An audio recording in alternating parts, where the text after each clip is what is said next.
अचानक का समय चल रहा है, अचानक बातें आती हैं, घर में हर एक के पास शक्ति नहीं होती है, एक को शक्ति कमा के रखनी पड़ेगी। ये अभी अचानक का युग खत्म नहीं होने वाला है, ये हो सकता है कि ये और ज्यादा बढ़ने वाला है। इसीलिए जैसा समय, जैसा माहौल, वैसी तैयारी करनी चाहिए,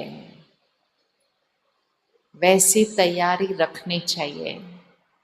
और आजकल बहुत बड़ी बातें होने की ज़रूरत नहीं है लोगों को परेशान होने के लिए, छोटी छोटी बातों में भी परेशान हो रहे हैं क्योंकि शक्ति कम है। तो इसलिए अपने आप को जिम्मेवार बनाओ कि मैंने अपने घर का क्या बनना है। बोलिए टाइटल, मैं कौन हूँ अपने घर का? शक्ति स्तंभ। सब बोलेंगे, मैं अपने परिवार का, पूरा लाइन बोलो, मैं अपने परिवार का शक्ति स्तंभ। बच्चा परेशान है, हम कैसे रहेंगे? बच्चा परेशान है, हम कैसे रहेंगे? ये नहीं कहना बच्चा परेशान है तो मैं परेशान होंगी ही ना। अगर आप हुए फिर इसको याद रखना, इसलिए करना होता है, करेंगे ना तो ये यहाँ रिकॉर्ड हो जाएगा कि बच्चा परेशान है, मैं परेशान हुई तो क्या होगा।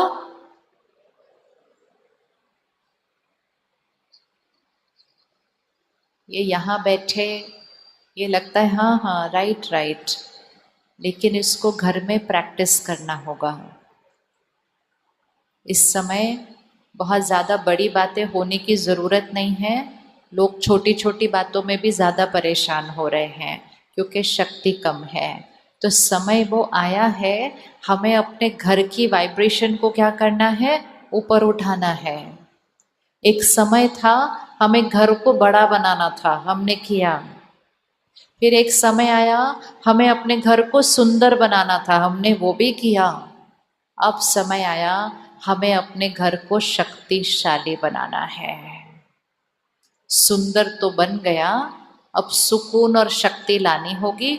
नहीं तो सुंदर मकान जरूरी नहीं है कि खुशी दे रहे हैं। बच्चों को पढ़ाई तो दे दी लेकिन शक्ति नहीं दी, तो फिर जब वो परेशान होंगे तो उनका ध्यान कौन रखेगा? और शक्ति वो एक ही चीज है जो पैसों से खरीदी। किस किस को, साक्षी होकर देखो, किसको लगता है हमारे बच्चों को शक्ति की जरूरत है?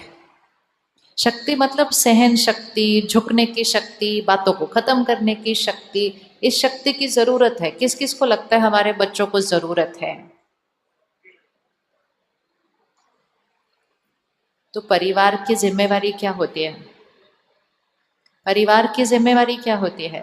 परिवार की जिम्मेवारी ये होती है कि जब हमारे घर में किसी चीज की जरूरत है तो हमें वो चीज लानी पड़ेगी। ये समय वो चल रहा है, अगर आप अपने मन की स्थिति को ऊपर नहीं लेकर जाएंगे, सिर्फ वातावरण ही आपके मन की स्थिति को नीचे लेकर आएगा। क्योंकि हवा क्या हो रही है? हवा क्या होती जा रही है? दूषित होती जा रही है। तो मन की स्थिति अपने आप नीचे नीचे नीचे जाएगी, अनलेस हम उसको कैसे लेके जाएंगे? ऊपर लेकर जाएंगे। तो रोज उसको ऊपर लेकर जाना है। तो एक, लोगों की गलतियां ऐसे लेनी नहीं। दूसरा, अपने जीवन में शुक्राना शब्द पक्का कर लो। हर बात के लिए क्या कहेंगे? शुक्रिया। सुबह सुबह उठकर सबसे पहला संकल्प क्या करेंगे? शुक्रिया। यहां से शुक्रिया नहीं, इसे बोलने के लिए शुक्रिया नहीं, फील करते हुए कि शुक्रिया। क्योंकि जितनी बार हम शुक्रिया कहते हैं, परमात्मा को शुक्रिया, लोगों का शुक्रिया, मन और शरीर का शुक्रिया, चीजों का शुक्रिया, प्रकृति का शुक्रिया। देखो लाइट कितनी अच्छी है, कितनी आराम से सेट हो गई, उसके बाद शुक्रिया किया? नहीं किया। लेकिन थोड़ी सी हिली तो सबने ऐसे कैसे ऐसे कैसे ऐसे कैसे। जब ठीक नहीं होता कुछ, हम संकल्प करते रहते हैं, जब सब सही है हम शुक्रिया नहीं करते। शिकायत करना स्वाभाविक है, शुक्रिया करना वो क्या, लाइट ठीक चल रही है उसमें क्या शुक्रिया करना, वो तो ठीक ही चलेगी, नहीं, उसका शुक्रिया, उसका शुक्रिया।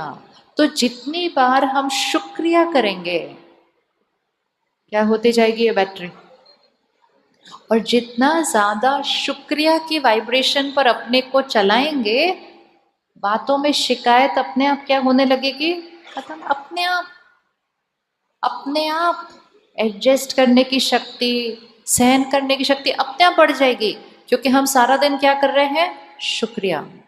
किस किस का शुक्रिया, जो लोग हमारे साथ अच्छा करते हैं उनका शुक्रिया, जो हमारा ध्यान रखते हैं उनका शुक्रिया, जो हमारा सम्मान करते हैं उनका शुक्रिया, जो हमारा अपमान करते हैं उनका, मैंने तो नहीं बोला ये बात, आपने ऐसे ही बोला या सुन के बोला या बिना सुने बोला, जो हमारा अपमान करते हैं उनका शुक्रिया,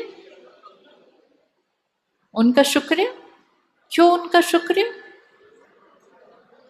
क्यों उनका शुक्रिया। अगर सब लोग हमारी महिमा करते रहे तो हमारा ईगो कहाँ जाएगा, जो हमें नीचे ले आते हैं थोड़ा सा अच्छे से उनका तो बहुत बहुत शुक्रिया, जो मेरे अंदर सहन शक्ति बढ़ाते हैं उनका तो बहुत बहुत शुक्रिया, जो मेरे अंदर क्षमा करने की शक्ति को बढ़ाते हैं उनका तो बहुत बहुत शुक्रिया।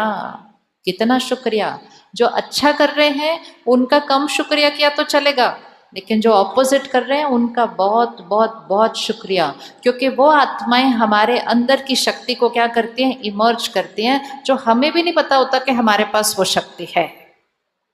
तो एक चीज गलती का चिंतन नहीं, इवन परिस्थिति में से गलती का चिंतन नहीं करना, परिस्थिति में से भी गलती का चिंतन नहीं करना। व्यक्ति को दुआ देना बहुत अच्छे हैं और परिस्थिति को दुआ देना कि इसमें कल्याण है। हर परिस्थिति को वार करो, सबसे पहले एक ऐसी उसके ऊपर दुआ दो कि परिस्थिति छोटी हो जाए और हम किधर हो जाएं, हम उसके ऊपर हो जाएं कि इसमें कल्याण है। बोलिए एक बार, कर सकेंगे आप ये कल से? 3 दिन करना है सिर्फ ये 2 मंत्र, व्यक्ति के लिए बहुत अच्छे हैं और परिस्थिति के लिए इसमें कल्याण है। अभी बाहर गए, कोई चीज टूटी, टूटते क्या बोलेंगे,